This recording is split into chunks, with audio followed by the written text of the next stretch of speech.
ഈ സന്നദ്ധ പ്രവർത്തകരോട് തന്നെ നമുക്ക് നേരിട്ട് കാര്യങ്ങൾ ചോദിച്ചറിയാം. ഇപ്പോൾ ICF ഷാർജയുടെ പ്രവർത്തകനായ താജുദ്ദീൻ സഖാഫി മീഡിയ വണ്ണൊപ്പം ടെലിഫോൺ ലൈനിൽ ചേരുന്നുണ്ട്. താജുദ്ദീൻ, കേൾക്കാമോ? കേൾക്കാം. അവിടെ എങ്ങനെയാണ് നിങ്ങളുടെ പ്രവർത്തനങ്ങൾ? ഒരുപാട് മനുഷ്യർക്ക് കൈത്താങ്ങാവാൻ ICF-ന് സാധിച്ചിട്ടുണ്ടോ? അത് തീർച്ചയായിട്ടും പ്രളയം വന്നത് മുതൽ ഈ ഒരു പ്രയാസം അനുഭവിക്കേണ്ട ഘട്ടം വന്നത് മുതൽ തന്നെ ICF-ന്റെയും RC-യുടെയും സന്നദ്ധ പ്രവർത്തകർ സേവന മേഖലയിൽ ഉണ്ടായിരുന്നു.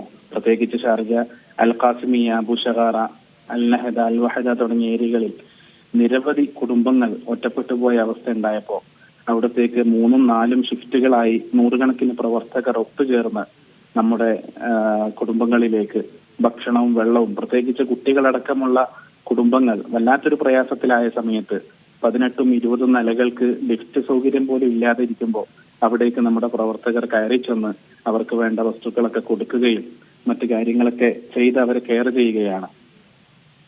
അതോടൊപ്പം തന്നെ പ്രത്യേകിച്ച് രോഗികളായിരിക്കുന്ന ആളുകൾ അവർക്ക് ഹോസ്പിറ്റൽ സൗകര്യത്തിന് വേണ്ടി പോലും പ്രയാസപ്പെട്ടപ്പോൾ അവരെയൊക്കെ ഹോസ്പിറ്റലിലേക്ക് എത്തിക്കാനും അങ്ങനെയുള്ള കാര്യങ്ങൾക്കൊക്കെ നമ്മുടെ പ്രവർത്തകർ നിരന്തരമായി ഷാർജ ഏരിയയിൽ സജീവമായി പ്രവർത്തനത്തിലുണ്ട്.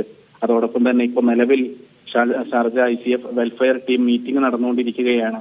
നാളെ എന്താവും ഈ വെള്ളം കുറഞ്ഞിട്ടില്ലെങ്കിൽ ഒരുപാട് ആളുകൾ ഈ പ്രയാസം കൂടുതൽ അനുഭവിക്കേണ്ടി വരുമ്പോൾ അവർക്ക് വേണ്ട കൈത്താങ്ങാവാനുള്ള മാർഗനിർദ്ദേശങ്ങൾ നമ്മുടെ പ്രവർത്തകരിലേക്ക് കൈമാറാനുള്ള പ്രത്യേക അടിയന്തര മീറ്റിങ്ങുകളൊക്കെ നടന്നുകൊണ്ടിരിക്കുകയാണ്. ഇതിനോടൊപ്പം ചേർന്ന് നിൽക്കുന്ന നിരവധി ആളുകൾ, നിരവധി സാധാരണക്കാര്, പ്രവർത്തകര് എല്ലാവരോടും നന്ദിയോടുകൂടെ നമ്മുടെ പ്രവർത്തനത്തിൽ പങ്കുചേരുന്നതിന് എല്ലാവിധ കൃതജ്ഞതയും അറിയിക്കുകയാണ്.